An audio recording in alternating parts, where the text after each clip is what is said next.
ഇന്നും യേശുവിനോടുകൂടെ യാത്ര തുടരാമെന്ന ഈ ആത്മീയ ശുശ്രൂഷയിലേക്ക് താങ്കളെ സ്വാഗതം ചെയ്യുകയും കർത്താവായ യേശുക്രിസ്തുവിൻ്റെ നിസ്തുല നാമത്തിൽ വന്ദനം പറയുകയും ചെയ്യുന്നു.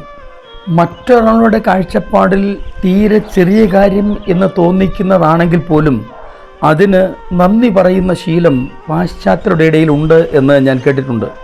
നമ്മുടെ മലയാളികളുടെ ഇടയിൽ അത്രത്തോളം നന്ദി പറച്ചിൽ ശീലമാക്കിയിട്ടുണ്ടോ എന്ന് സംശയിക്കേണ്ടിയിരിക്കുന്നു. എന്നാൽ ദൈവത്തോട് നാം എന്തിനൊക്കെ നന്ദി പറയണം? ദൈവം ചെയ്യുന്ന എല്ലാ നന്മകളും തിരിച്ചറിഞ്ഞ് നമുക്ക് ദൈവത്തോട് നന്ദി കരയറ്റാൻ കഴിയുമോ?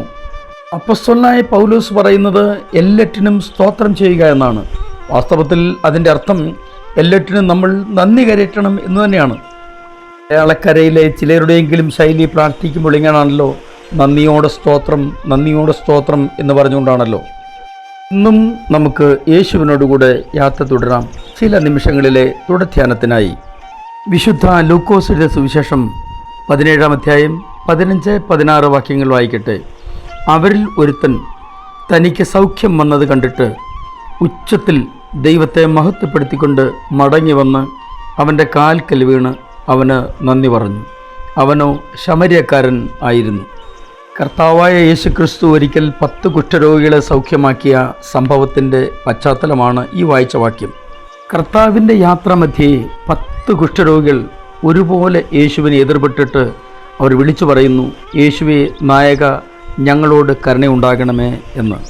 അവരുടെ വിളിയുടെ ശബ്ദം കേട്ടപ്പോൾ തന്നെ കർത്താവിന് കാര്യം മനസ്സിലായി, അവരുടെ വിശ്വാസത്തിൻ്റെ ആഴം മനസ്സിലായി. അവരോട് ഞാൻ നിങ്ങളെ സൗഖ്യമാക്കുന്നുവെന്നൊന്നും കർത്താവ് പറഞ്ഞില്ല. മറിച്ച് ഇങ്ങനെയാണ് പറഞ്ഞത്, നിങ്ങൾ പോയി നിങ്ങളെ തന്നെ പുരോഹിതന്മാരെ കാണിച്ചു കൊടുപ്പിൻ. വചനം ഇങ്ങനെയാണ് പറയുന്നത്, അവർ പോകവേ സൗഖ്യം പ്രാപിച്ചു. കർത്താവിൻ്റെ ഒരു വാക്കിന് മാത്രം കാത്തിരിക്കുകയായിരുന്നു അവർ. അവരോട് പോയി നിങ്ങളുടെ പുരോഹിതന്മാരെ കാണിച്ചു കൊടുക്ക് എന്ന് മാത്രം പറഞ്ഞപ്പോഴും അവർക്ക് പൂർണ്ണമായും വിശ്വസിക്കാൻ കഴിഞ്ഞത് യേശുവിലുള്ള അവരുടെ ആഴമായ സമർപ്പണമായിരുന്നു. ഒരിക്കൽ ജാക്ക് ഹിൽട്ടൺ എന്ന മിഷണറി തൻ്റെ ഗായക സംഘത്തോടൊപ്പം ഒരു കുഷ്ഠരോഗികൾ മാത്രം താമസിക്കുന്ന കോളനി സന്ദർശിച്ചു. ഉണ്ടായിരുന്ന മിക്കവാറും കുഷ്ഠരോഗികളായ ആളുകൾ അദ്ദേഹത്തെ കാണാനെത്തി. അവർക്ക് ഏറ്റവും ഇഷ്ടമുള്ള ഗാനം പാടി അവരെ സന്തോഷിപ്പിക്കുക എന്നായിരുന്നു അദ്ദേഹത്തിൻ്റെ ഉദ്ദേശം. തയ്യാറാക്കി കൊണ്ടുവന്നിരുന്ന ഏകദേശം പാട്ടുകളെല്ലാം കഴിഞ്ഞപ്പോൾ ജാക്ക് ഹിൽട്ടൺ അവരോട് ചോദിച്ചു, ഇനിയും ഒരു പാട്ട് കൂടി പാടാൻ അവസരമുണ്ട്, ആർക്കെങ്കിലും പാട്ട് നിർദ്ദേശിക്കാം. അവരെ ആൾക്കൂട്ടത്തിൻ്റെ ഇടയിൽ തലയും കുനിച്ചിരുന്ന ഒരു സ്ത്രീ വേഗത്തിൽ ശിരസുയർത്തി അദ്ദേഹത്തിൻ്റെ മുഖത്തേക്ക് നോക്കി. അദ്ദേഹം സ്തംഭിച്ചുപോയി. അത്രമേൽ വികൃതവും ബീഭത്സവുമായിരുന്നു അവരുടെ മുഖം. മൂക്കും ചെവിയുമൊക്കെ ദ്രവിച്ചു പോയിരുന്നു. കൈകളിലെ വിരലുകൾ മുഴുവനും അറ്റുപോയ നിലകളിലായിരുന്നു. വളരെ പരുപരുത്ത ശബ്ദത്തോടെ അവർ അദ്ദേഹത്തോട് ഇങ്ങനെ ചോദിച്ചു, can you sing count your many blessings? അതായത്, അനവധിയായ നിന്റെ അനുഗ്രഹങ്ങൾ എണ്ണാനാകുമോ എന്ന ഗാനം ഒന്നാലപിക്കണം.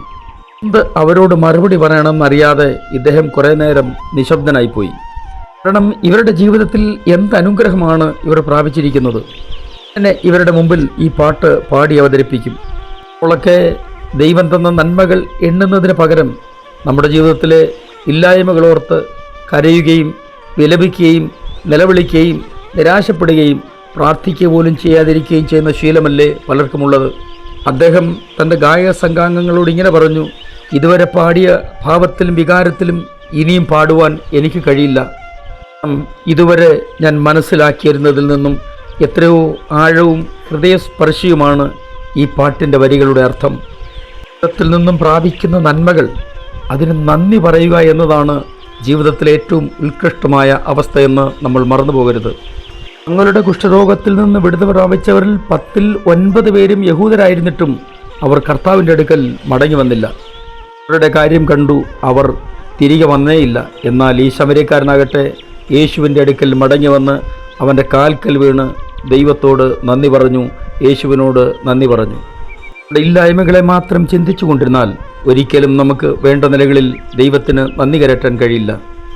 നന്മകളോർത്ത് സ്തോത്രം ചെയ്യാൻ തുടങ്ങുമ്പോൾ നമ്മുടെ ഹൃദയം നമ്മൾ അറിയാതെ തന്നെ നന്ദി കൊണ്ട് നിറയുകയും ദൈവത്തിന് മഹത്വം കരയറ്റുകയും ചെയ്യും.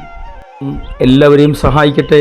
ഞാൻ നിങ്ങൾ കൊണ്ട് പ്രാർത്ഥിക്കുന്നു. സ്വർഗീയ പിതാവേ, എൻ്റെ എല്ലാ പ്രിയപ്പെട്ടവരെയും അങ്ങയുടെ കരങ്ങളിലേക്ക് ഏൽപ്പിച്ച് അനുഗ്രഹിച്ച് പ്രാർത്ഥിക്കുന്നു. ഞങ്ങളുടെ ജീവിതത്തിൽ അങ്ങിൽ നിന്ന് പ്രാപിക്കുന്ന എല്ലാറ്റിനും നന്ദി പറയുവാൻ ഞങ്ങളെ പ്രാപ്തരാക്കണമേ. യേശുക്രിസ്തുവിൻ്റെ അൻപുള്ള നാമത്തിൽ തന്നെ ആമേൻ.